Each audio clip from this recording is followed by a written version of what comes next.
Hello friends, rotational dynamics या chapter मध्ये applications of uniform circular motion आपण study करतोय. त्याचे 3 application. Number 1, vehicle moving along a horizontal circular track. Second application, well or wall of death.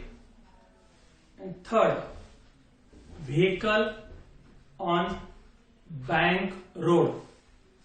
कालच्या व्हिडिओमध्ये vehicle on bank road त्यासाठी expression derive केलं आपण फॉर सेफ स्पीड. बघूया काय होतं ते एक्सप्रेशन.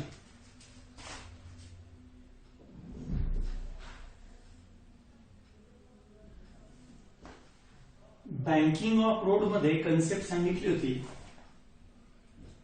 की हॉरिझॉन्टल सरफेसला तो जो रोड सरफेस काय केला, तो फील केला जातो through certain angle, and this angle is non as banking angle theta. अशा या बँक रोडवर ही vehicle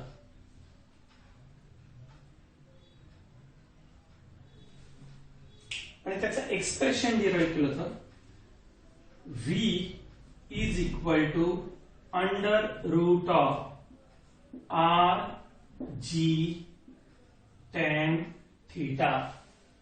This is the expression for safe speed of vehicle, and this velocity depends on angle of banking theta. Practically प्रत्येक vehicle त्या bank रोडवर safe स्पीडनेच move होतील असं नाही. मग त्याच्या काही पॉसिबिलिटीज आहेत. एक तर त्या सेफ्टी स्पीड पेक्षा लोअर लिमिटने ती व्हेकल मूव्ह शकते, और सेकंड असेल ती अप्पर स्पीड लिमिट. तर त्या केसेस आज आपण स्टडी करतोय, लोअर अँड अप्पर लिमिट. त्या व्हेकलच्या रिलेटेड काही काल फोर्सेस दाखवले होते. सेंटर ऑफ मास पासून डाऊनवर्ड डायरेक्शनला ऍक्ट होत होतं ते mg, वेट ऑफ व्हेकल.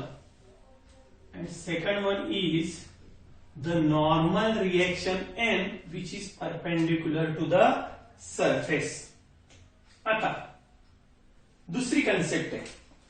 असं विचार करा की हा जो इन्क्लाइन रोड, तो जर हॉरिझॉन्टल सरफेसवर आपण शो केला, हॉरिझॉन्टल सरफेस त्यावरती व्हेकल मूव्ह होते, तर काय डिस्क्राईब करते, ती डिस्क्राईब करते सर्कल. सर्कल डिस्क्राईब केला. So this point O is the centre of circle. एक एक्झाम्पल आपण कन्सिडर करू, मेरी गो राऊंड. त्या मेरी गो राऊंड मध्ये तुम्ही प्रत्येकाने एक्सपिरियन्स केलाय की त्याच्या नॉर्मल स्पीड पेक्षा जर तो स्पीड वाढला तर चेअर त्या कुठे जातील, आउटवर्ड डायरेक्शनला. पण तोच मेरी गो राऊंडचा स्पीड जर कमी झाला तर त्या चेअर कुठे येतील, इनवर्ड डायरेक्शनला. म्हणजे 3 अलग अलग पोझिशन. एक नॉर्मल स्पीड पेक्षा जर तो स्पीड वाढला तर जे सर्कल डिस्क्राईब होतं ते मॅक्सिमम रेडियस असलेलं, आणि स्पीड जर कमी झाला तर तो कुठे येतो, टूवर्ड्स. इथे पण तेच आहे ना. नॉर्मल स्पीड त्याने डिस्क्राईब केलेलं आहे सर्कल. समजा तो जर स्पीड वाढला तर व्हेकलची जी पोझिशन ती A ला नसून ती कुठल्या पॉइंटवर असणार आहे, P पॉइंटला. त्या B पॉइंटने हे डिस्क्राईब केलेलं सर्कल हे मॅक्सिमम स्पीड, आणि तोच जर स्पीड कमी झाला तर ही सी पोझिशन, त्यावेळेस त्याने डिस्क्राईब केलेलं हे सर्कल.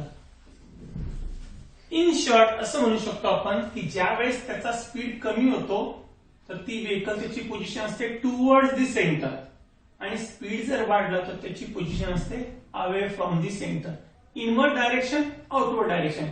हे जसं मी तुम्हाला या प्लेन सरफेसवर तेच इमॅजिन करू आपण आता या इन्क्लाइंड सरफेसवर.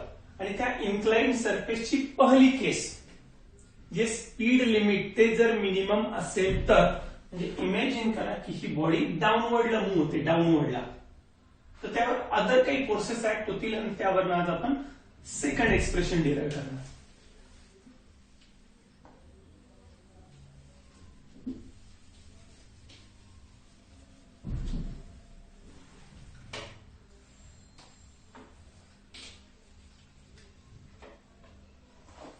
ही जर डाउनवर्ड येत असेल तर या केसमध्ये ऑपोजिट एंडला असेल तो FS, static force of friction. आता या नॉर्मल रिएक्शन एन ला काय करू आपण, resolve into its two mutually perpendicular component. त्यातला हा फर्स्ट व्हर्टिकल कॉम्पोनंट आणि हा second horizontal component. Angle theta, त्याचा जो व्हर्टिकल कॉम्पोनंट, त्या व्हर्टिकल कॉम्पोनंटची व्हॅल्यू होते एन कॉस थीटा आणि जो हॉरिझॉन्टल कॉम्पोनंट त्याची व्हॅल्यू होते एन साइन थीटा. सिमिलरली हा जो फ्रिक्शनल फोर्स, त्या फ्रिक्शनल फोर्सला पण काय करू, रिझॉल्व करू. त्याचे परत ते दोन कॉम्पोनंट. त्यातला पहिला जो कॉम्पोनंट असेल, जर अँगल हा थीटा असेल तर इथे पण अँगल किती असेल, सेम थीटा. थीटा साइडला असणारा कॉम्पोनंट हा cosine, so F S into cos theta आणि सेकंड हा जो व्हर्टिकल कॉम्पोनंट त्याची व्हॅल्यू होणार आहे F S into sine theta. आता हे जेवढे काही फोर्सेस आणि कॉम्पोनंट ते आपण यूज करू आणि काही इक्वेशन्स मांडू. सुरुवातीला मांडणार आपण या व्हर्टिकल फोर्सेस साठी इक्वेशन, पण ते मांडताना इक्विलिब्रियमच्या ज्या कंडिशन आहेत त्यातली फर्स्ट कंडिशन आहे summation of F Y is equal to 0. Second जी केस आहे summation of algebraic sum of all the horizontal forces is equal to 0. कुठलेही सर्व जर आपण व्हर्टिकल फोर्सेस त्यांची जर सम केली तर ती किती येते 0. जेवढे काही हॉरिझॉन्टल फोर्सेस त्यांची सम केली ती पण किती येते 0. पण हे मिळवण्यासाठी जे साइन कन्व्हेन्शन आहे, व्हर्टिकल केसमध्ये अपवर्ड असेल तर आपण कन्सिडर करणार प्लस, ते जर डाऊनवर्ड असेल तर कन्सिडर करणार मायनस. व्हेअरएज हॉरिझॉन्टल फोर्सेस मध्ये टुवर्ड्स राईट असेल तर कन्सिडर करणार प्लस आणि ते जर लेफ्ट असेल तर कन्सिडर करणार मायनस.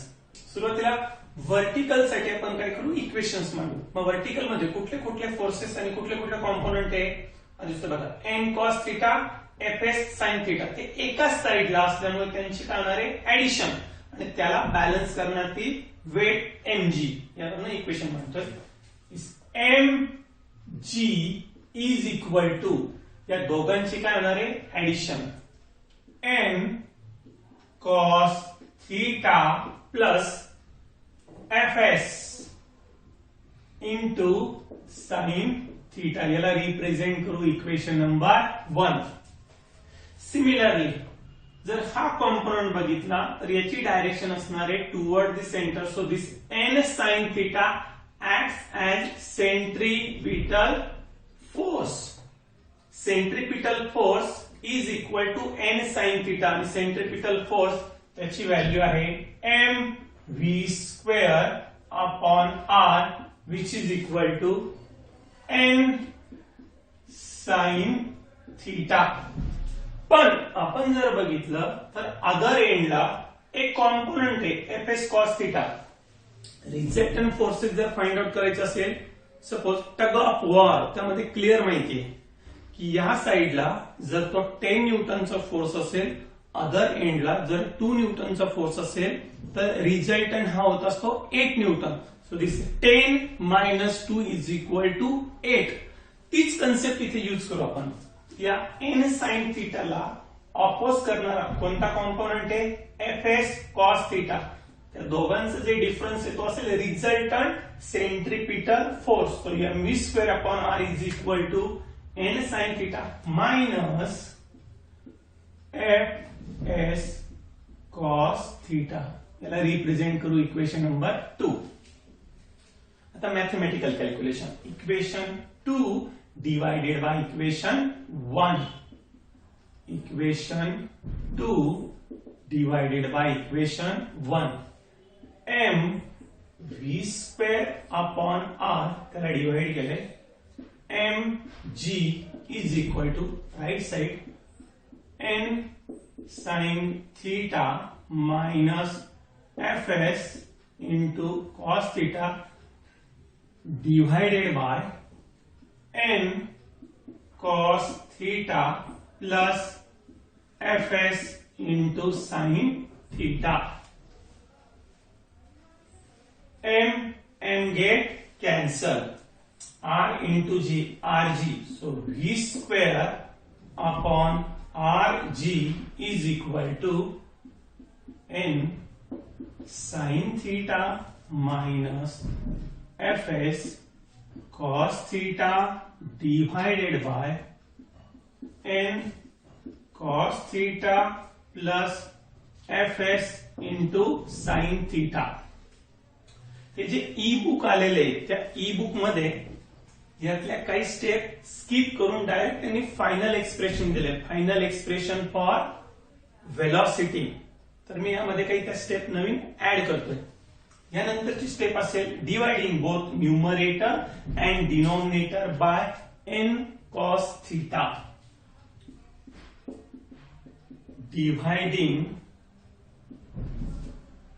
न्यूमरेटर अँड डिनॉमिनेटर कशाने डिवाइड करायचे? By N cos theta. V square upon R G is equal to न्यूमरेटरला डिवाइड करू एन साइन थीटा. प्रत्येक टर्मला डिवाइड करायचं. Divided by N cos theta minus F S cos theta divided by N cos theta. हा झाला numerator. Divide N cos theta divided by N cos theta plus F S into sine theta divided by N cos theta. आता काय काय cancel होण्यासारखं? N get cancel. Cos theta get cancel. n cos theta get cancel. So V square upon RG is equal to sin theta upon cos theta is nothing but tan theta minus fs divided by n. एका bracket मध्ये put करू. Divided by he total term cancel झाली. तर आता 1 plus fs upon n. fs upon n sin theta divided by cos theta is nothing but tan theta. Okay. Friction मध्ये एक second concept. कुठली concept होती? fs is directly proportional to n. आणि proportionality remove करण्यासाठी constant घेतलं तर आपण तिथे mu fs is equal to mu s into n. और हे जर रिअरेंज केलं fs divided by n is nothing but mu s. So mu s is equal to fs divided by n. He G mu s ची जी value आहे तिथे काय करू आपण? रिप्लेस करू. fs divided by n is nothing but mu s. So v square upon rg is equal to tan theta minus mu s divided by 1 plus mu s into tan theta. Okay. आता next step मध्ये हा जो RG तो त्या साइडला काय होणार आहे? Multiply.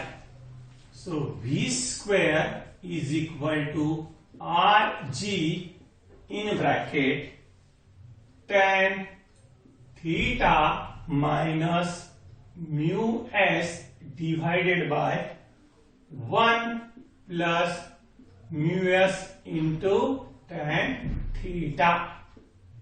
Taking square root on both sides, V is equal to under root of RG in bracket tan theta minus mu s upon 1 plus mu s into tan theta.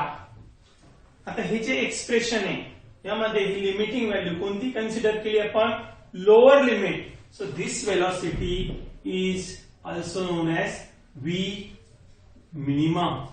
This is the final expression for minimum speed. याचा जो second part आहे तो second part या व्हिडिओमध्ये आपल्याला cover करता येणार नाही, कारण व्हिडिओ काय होणार आहे, लेंदी येणार आहे. थँक्यू.